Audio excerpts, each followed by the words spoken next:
பொன்னியின் செல்வன் ஐந்தாம் பாகம் தியாகச் சுடர். அத்தியாயம் 31. வேளை வந்துவிட்டது. சென்ற அத்தியாயத்தில் கூறிய நிகழ்ச்சிகளோடு இந்தக் கதையை முடித்துவிடக்கூடுமானால் எவ்வளவோ நன்றாயிருக்கும். நேயர்களில் சிலர் ஒருவேளை அவ்விதம் எதிர்பார்க்கவுங்கூடும். ஆனால் அது இயலாத காரியமாயிருக்கிறது. அதே தினத்தில் ஏறக்குறைய அதே நேரத்தில் கடம்பூர் சம்புவரையரின் மாளிகையில் நடந்த பயங்கர நிகழ்ச்சியைப் பற்றி நாம் இனிச் சொல்ல வேண்டியிருக்கிறது. நந்தினி அவளுடைய அந்தப்புர அறையில் தனியாக அங்குமிங்கும் நடந்து கொண்டிருந்தாள். அவளுடைய உள்ளத்தில் குடிகொண்டிருந்த பரபரப்பை அவளுடைய முகத்தோற்றம் காட்டியது. அவளுடைய கண்ணில் ஓர் அபூர்வமான மின்னொளி சுடர்விட்டுத் தோன்றி மறைந்தது. அந்த அறைக்குள்ளே வருவதற்கு அமைந்திருந்த பல வழிகளையும் அவள் அடிக்கடி பார்த்துக் கொண்டிருந்தாள். அந்த வழிகளில் ஏதாவது காலடிச் சத்தம் கேட்கிறதா என்று அவளுடைய செவிகள் கூர்ந்து கவனித்துக் கொண்டிருந்தன. வேளை நெருங்கிவிட்டது என்று அவளுடைய உதடுகள் அடிக்கடி முணுமுணுத்துக் கொண்டிருந்தன. சில சமயம் அவ்விதம் முணுமுணுத்து அவளுடைய உதடுகள் துடித்தன. இன்னும் சில சமயம் அவளுடைய கண்ணிமைகளும் புருவங்களும் துடித்தன. ஒவ்வொரு தடவை அவள் உடம்பு முழுவதுமே ஆவேசக்காரனுடைய தேகம் துடிப்பது போல் பதறித் துடிதுடித்தது. நந்தினி படுப்பதற்காக அமைந்திருந்த பஞ்சனை மெத்தை விரித்த கட்டிலில் 4 பக்கமும் திரைச்சீலைகள் தொங்கின. அவை கட்டிலை அடியோடு மறைத்துக் கொண்டிருந்தன. நந்தினி ஒரு பக்கத்து திரைச்சீலையை மெதுவாகத் தூக்கினாள். படுக்கையில் நீளவாட்டில் வைத்திருந்த கொலை வாளை பார்த்தாள். கொல்லன் உலைக்களத்தில் ஜொலிக்கும் தீயினாலேயே செய்த வாளைப்போல் அது மின்னிட்டுத் திகழ்ந்தது. அத்தீயினால் மெத்தையும் கட்டிலும் திரைச்சீலைகளும் எரிந்து போகவில்லை என்பது ஆச்சரியத்துக்கிடமாயிருந்தது. இதை நினைத்துப் பார்த்துத்தான் அது செந்தழலினால் செய்த வாள் அல்லவென்றும் இரும்பினால் செய்த வாள்தான் என்றும் தெரிந்து கொள்ள வேண்டியிருந்தது. நந்தினி அந்த வாளைக் கையில் எடுத்தாள். தூக்கிப் பிடித்தாள். தீபத்தின் ஒளியில் அதை இன்னும் நன்றாக மின்னிடும்படி செய்து பார்த்து வந்தாள். பிறகு அதைத் தன் மார்புடன் அணைத்துக் கொண்டாள். கன்னத்தோடு சேர்த்து வைத்துக் கொண்டு முத்தமிட்டாள். அந்த வாளுடன் உரையாடவும் செய்தாள். தேவ வாளே, நீ உன்னுடைய வேலையைச் செய்ய வேண்டிய வேளை நெருங்கிவிட்டது. என்னை நீ கைவிட மாட்டாய் அல்லவா? இல்லை, நீ என்னை கைவிட மாட்டாய். என்னுடைய கைகளேதான் என்னை கைவிட்டால் விடும் என்று கூறினாள். பிறகு தன் கரங்களைப் பார்த்து, கரங்களே, நீங்கள் உறுதியாக இருப்பீர்களா? சீச்சி, இப்போதே இப்படி நடுங்குகிறீர்களே. சமயம் வரும்போது என்ன செய்வீர்கள்? ஆம், ஆம், உங்களை நம்புவதில் பயனில்லை. வேறு 2 கரங்களைத்தான் இன்றைக்கு நான் சம்பாதித்துக் கொள்ள வேண்டும் என்றாள். திடீரென்று நந்தியின் உடம்பு முழுவதும் ஒரு தடவை சிலிர்த்தது. வெறிக்கனல் பாய்ந்த கண்களினால் மேல் நோக்காகப் பார்த்தாள். ஆகா, நீ வந்துவிட்டாயா? வா, வா, சரியான சமயத்திலேதான் வந்தாய். என் அன்பே, என் அரசே, வா. வீரபாண்டியன் தலையே, ஏன் கூரை ஓரத்திலேயே இருக்கிறாய்? இறங்கி வா. இங்கே யாரும் இல்லை. உன் அடியாளைத் தவிர வேறு யாரும் இல்லை. ஏன் இப்படி விழித்து பார்த்துக் கொண்டிருக்கிறாய்? வாயைத் திறந்து ஒரு வார்த்தை சொல். இந்த கண்டத்துக்கு தப்பி உயிர் பிழைத்தால் உன்னை பாண்டிய சிங்காசனத்தில் ஏற்றி வைப்பேன் என்று சொன்னாயே. அதை நான் மறக்கவில்லை. உனக்கு நான் கொடுத்த வாக்குறுதியையும் மறக்கவில்லை. அதை நினைவேற்றும் வேளை நெருங்கிவிட்டது. அதற்காக நான் எத்தனை காலம் பொறுமையாகக் காத்திருந்தேன். என்னென்ன வேஷங்கள் போட்டேன்? எல்லாம் நீ பார்த்துக் கொண்டுதானிருந்தாய். இப்போது பார்த்துக் கொண்டிரு. கண் கொட்டாமல் பார்த்துக் கொண்டிரு. நீதான் கண் கொட்டுவதே கிடையாதே. நானும் கண்ணை மூடித் தூங்க முடியாமல் செய்து வருகிறாய். இன்று இரவு உனக்கு பழி வாங்கிவிட்டேனானால் அப்புறமாவது என்னை தூங்க விடுவாய் அல்லவா? மாட்டாயா? பாண்டிய சிங்காசனத்தில் நான் ஏறி அமர்வதைப் பார்த்த பிறகுதான் போவாயா? என்னுடைய வாக்குறுதியை நான் நிறைவேற்றினால் உன்னுடைய வாக்குறுதியை நீ நிறைவேற்றுவதாகச் சொல்கிறாய்? இல்லை, இல்லை. எனக்கு சிங்காசனமும் வேண்டாம், மணி மகுடமும் வேண்டாம். உன் மகன் என்று யாரோ ஒரு சிறுவனை கொண்டு வந்தார்கள். அவனை சிங்காசனத்தில் ஏற்றி மணி மகுடம் சூட்டியாயிற்று. உனக்குப் பழிக்கு பழி வாங்கிவிட்டேனானால் அதைக் கொண்டு நீ திருப்தியடைவாய். பின்னராவது என்னை விட்டுச் செல்வாய். போரில் இறந்தவர்கள் எல்லாரும் எந்த வீர சொர்க்கத்துக்குப் போகிறார்களோ அந்த வீர சொர்க்கத்துக்கு நீயும் போவாய். அங்கே என்னைப் போல் எத்தனையோ பெண்கள் இருப்பார்கள். அவர்களில் ஒருத்தியை என்ன மாட்டேன் என்கிறாயா? சரி சரி, அதைப் பற்றிப் பிறகு பேசிக்கொள்வோம். என் அன்பே, யாரோ வருகிறார்கள் போலிருக்கிறது. நீ மறைந்துவிடு, நானும் இந்த பழிவாங்கும் வாளை மறைத்து வைக்கிறேன். அச்சமயம் வாசற்படிக்கு அருகில் உண்மையாகவே காலடி சத்தம் கேட்டது. நந்தினி வாளைக் கட்டிலில் வைத்துக் கொண்டிருக்கும்போதே மணிமேகலை உள்ளே வந்தாள். சற்று முன் வெறி பிடித்து புலம்பிய நந்தினி ஒரு கண நேரத்தில் முற்றும் மாறுதல் அடைந்தவளாய், நீதானா மணிமேகலை? வா என்றாள். அவள் குரலில் அமைதி நிலவியது. அக்கா, இது என்ன?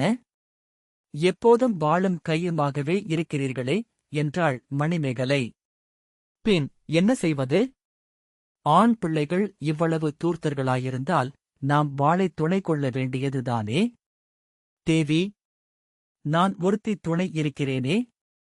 என்னிடம் தங்களுக்கு நம்பிக்கை இல்லையா? உன்னிடம் நம்பிக்கை இல்லாமலா என்னுடைய அந்தரங்கத்தையெல்லாம் உன்னிடம் சொன்னேன் மணிமேகலை. இந்த உலகிலேயே நான் நம்பிக்கை வைத்திருப்பவள் நீ ஒருத்திதான். ஆனாலும் உன் கூடப் பிறந்த சகோதரனுக்கு எதிராக உன்னால் ஒன்றும் செய்ய முடியாதல்லவா? அக்கா, எனக்கு கூட பிறந்த சகோதரன் இல்லை என்று முடிவு செய்து கொண்டு விட்டேன். ஏன் இவ்விதம் சொல்கிறாய்? எப்படியும் அவன் உன் சகோதரன். சகோதரனாவது சகோதரியாவது அந்த உறவெல்லாம் வெறும் பிரமை என்று தெரிந்து கொண்டேன். கந்தமாறன் என்னுடைய விருப்பத்துக்கு எதிராக, தன்னுடைய சௌகரியத்துக்காக என்னை வற்புறுத்திக் கட்டிக் கொடுக்க பார்க்கிறான்.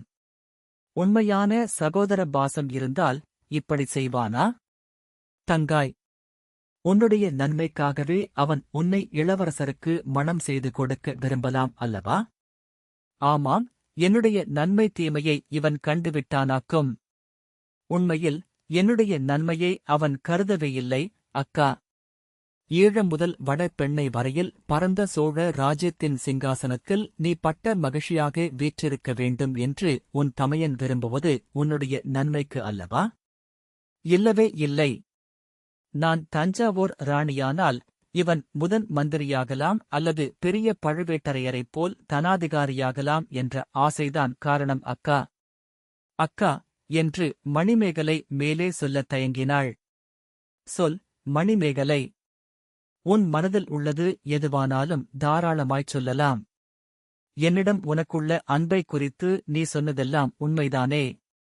அக்கா, அதைப் பற்றிச் சந்தேகிக்க வேண்டாம். இந்த உலகத்திலேயே நான் அன்பு வைத்திருப்பது 2 பேரிடம்தான். ஒருவர் நாங்கள். இன்னொருவர் யார்? உங்கள் மனதுக்கு அது தெரியும். என்னை ஏன் கேட்கிறீர்கள்? தங்காய், உனக்கு அது சந்தோஷமாயிருக்கும் என்று நினைத்தேன். கதைகளும் காவியங்களும் நீ கேட்டதில்லையா? ஒரு பெண்ணின் உள்ளத்தில் காதல் உதயமானால் அதைப் பற்றி அவள் யாரிடமாவது பேச விரும்புவது இயல்பு அல்லவா? அந்தரங்கத் தோழி என்பது பின் எதற்காக? அது உண்மைதான் அக்கா. என் அந்தரங்கத்தையும் தங்களிடம் தெரியப்படுத்தியிருக்கிறேன். ஆனால் இப்போது நான் தங்களிடம் அவசரமாக வந்தது வேறு ஒரு செய்தி சொல்வதற்காக. மிக்க கவலை தரும் செய்தி அக்கா. நந்தினி திடுக்கிட்டு, என்ன என்ன என்று கேட்டாள். எத்தனையோ காலமாக திட்டமிட்டுக் கொண்டிருந்தது என்று நிறைவேறலாம் என்று எண்ணியிருந்த காரியத்துக்கு ஏதாவது தடங்கல் ஏற்படுமோ என்ற பீதி அவள் மனத்தில் குடிகொண்டது. அதன் அறிகுறி அவள் முகத்திலும் தோன்றியது. அக்கா, தனாதிகாரி பழுவேட்டரையர் இன்னும் தஞ்சாவூருக்குப் போய் சேரவில்லையாம். வழியில் என்ன நேர்ந்தது? ஒருவேளை மனத்தை மாற்றிக்கொண்டு திரும்பிவிட்டாரா என்று நந்தினி கேட்ட கேள்வியில் பீதி குறைந்திருக்கவில்லை.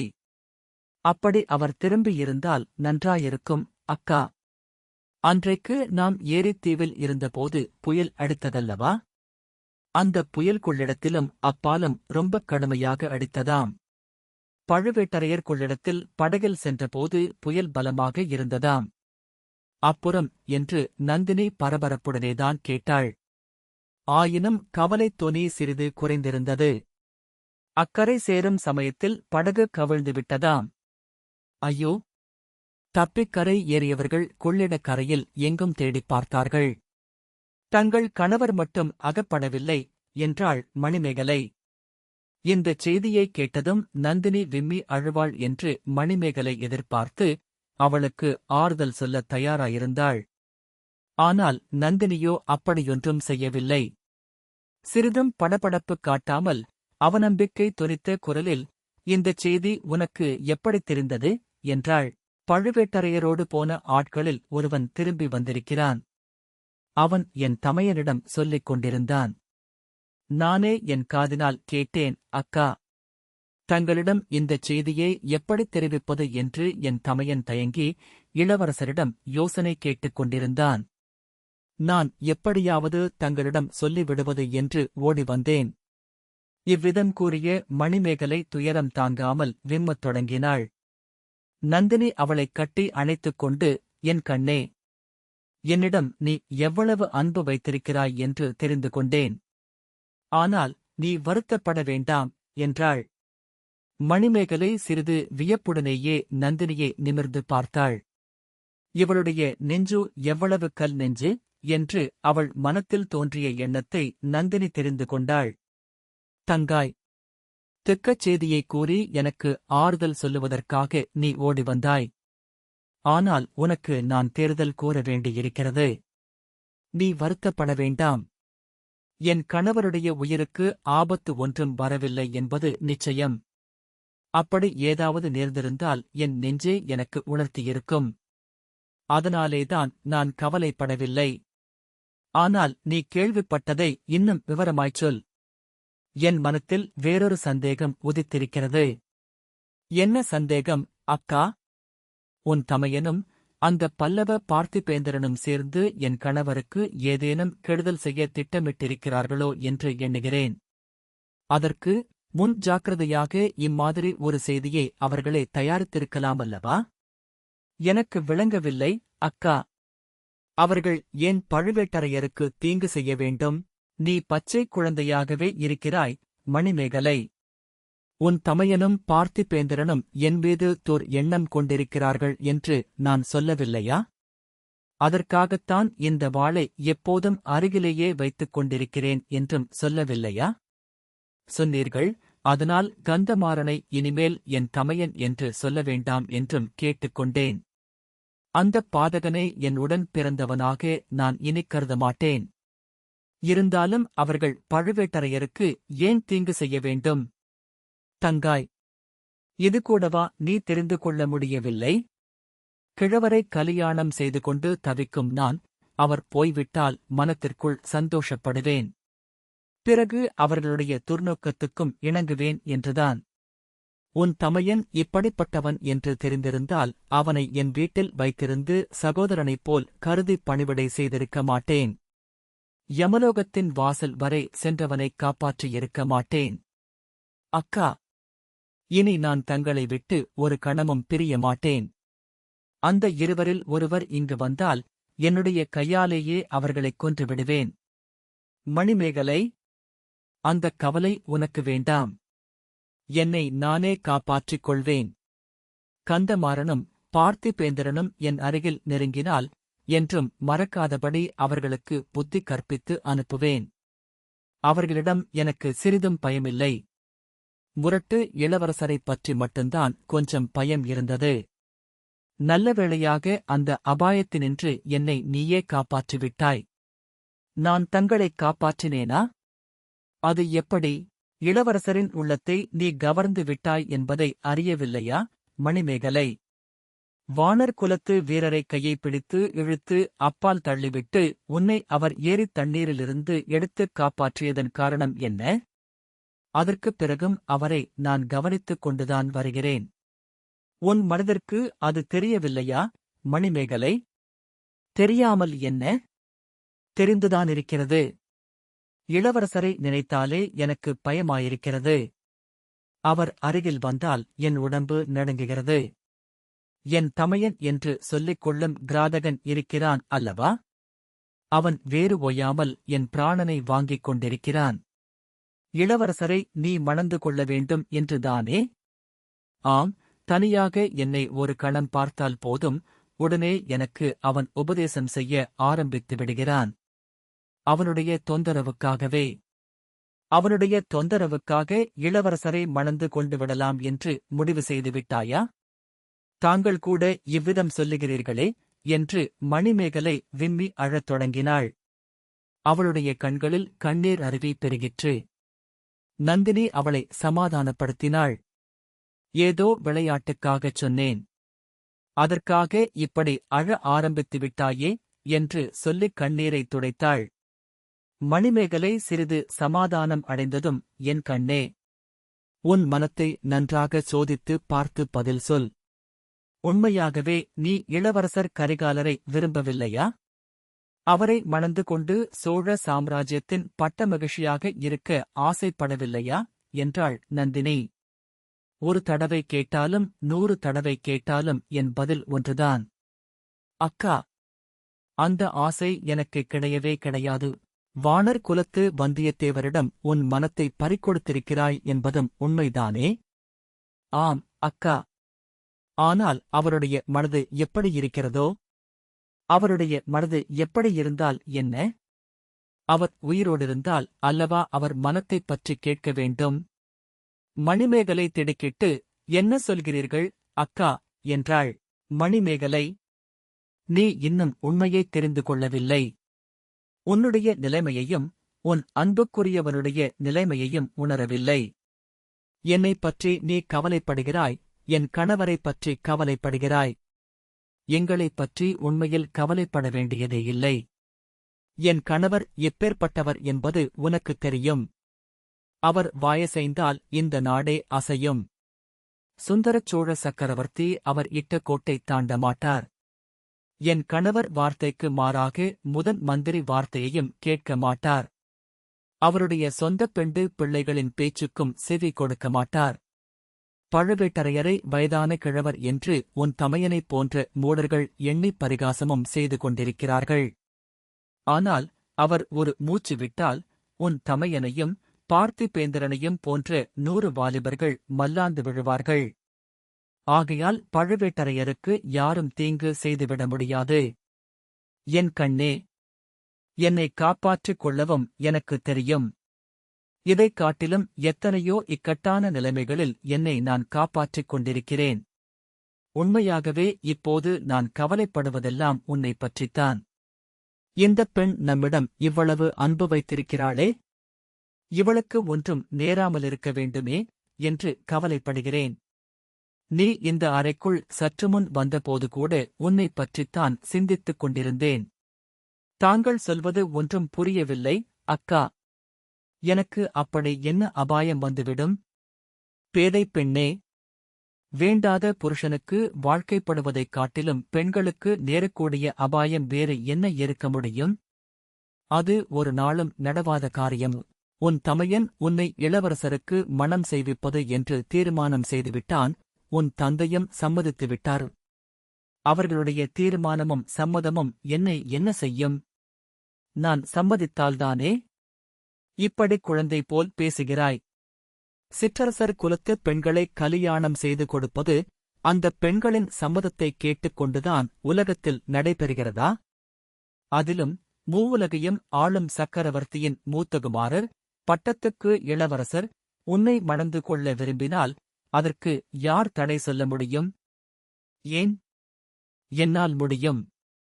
இளவரசரிடம் நேரே சொல்லி விடுவேன். என்ன சொல்லுவாய்?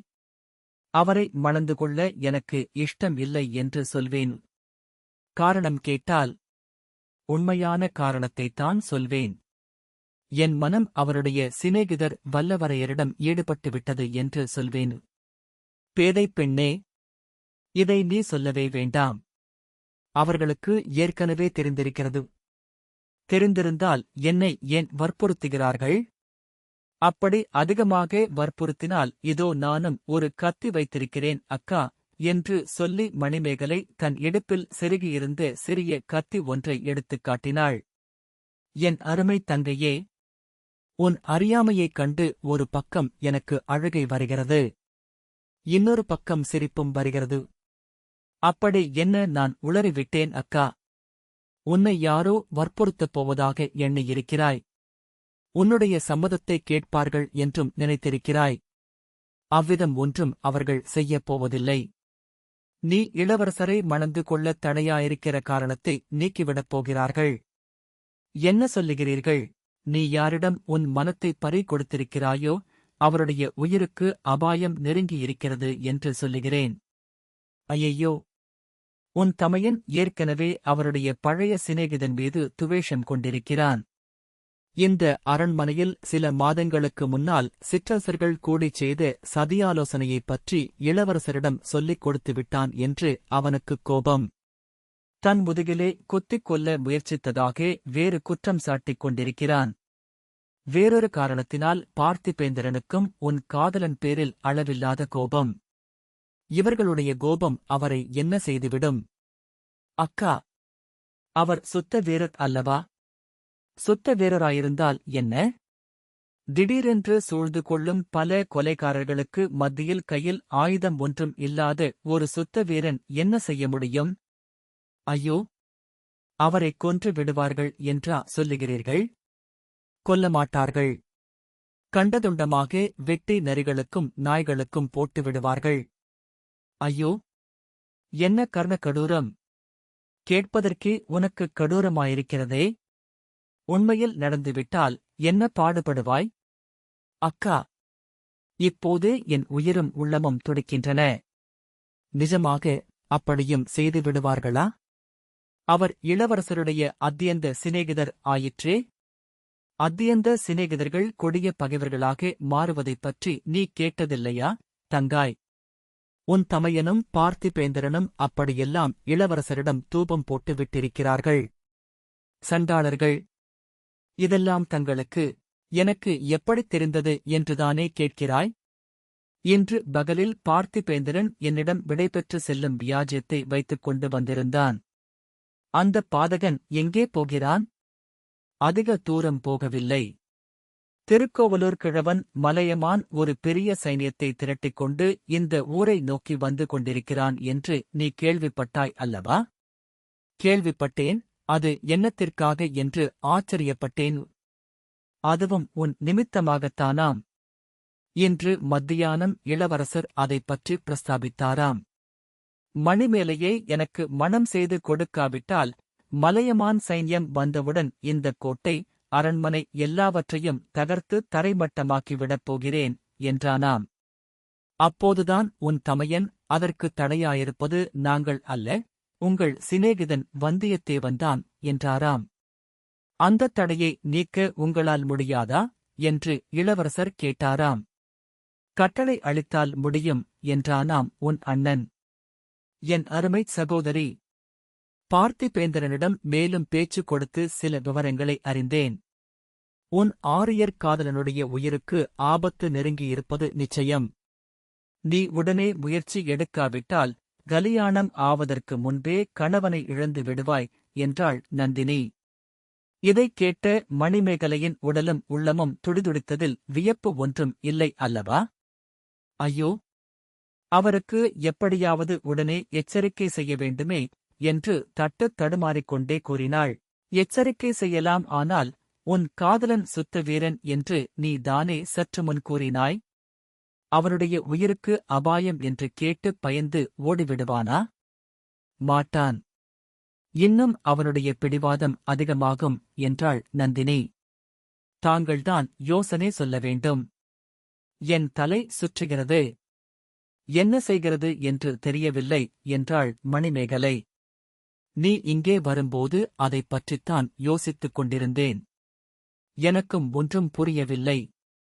நல்ல வேளையாக நீ ஒரு செய்தி கொண்டு வந்தாய். அதிலிருந்து வல்லவரையரை காப்பாற்ற ஒரு யோசனை தோன்றியது. நான் கொண்டு வந்த செய்தியிலிருந்தா?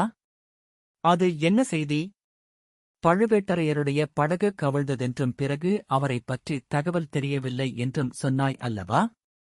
ஆமாம். வந்தியத்தேவரிடம் நான் மன்றாடிக் கேட்டுக்கொள்கிறேன். எனக்காக அவர் போய் என் கணவரைப் பற்றிய உண்மை தெரிந்து வரவேண்டும் என்று வேண்டிக் கொள்கிறேன். நீயும் எனக்காக பரிந்து பேசு. 2 பேதை பெண்களின் வேண்டுகோளை அந்த வீரர் புறக்கணிக்க மாட்டார். அவரை உடனே இந்த இடத்திலிருந்து வெளியே அனுப்புவதுதான் அவர் உயிரைக் காப்பாற்றும் வழி. வேறு உபாயம் ஒன்றுமில்லை. அவர் போன பிறகு நீ உன் தமையனாரிடமும் தந்தையிடமும் இளவரசரிடமும் தைரியமாக உன் மனத்தை வெளியிட்டுப் பேசலாம். நானும் உனக்காக பேசுகிறேன்.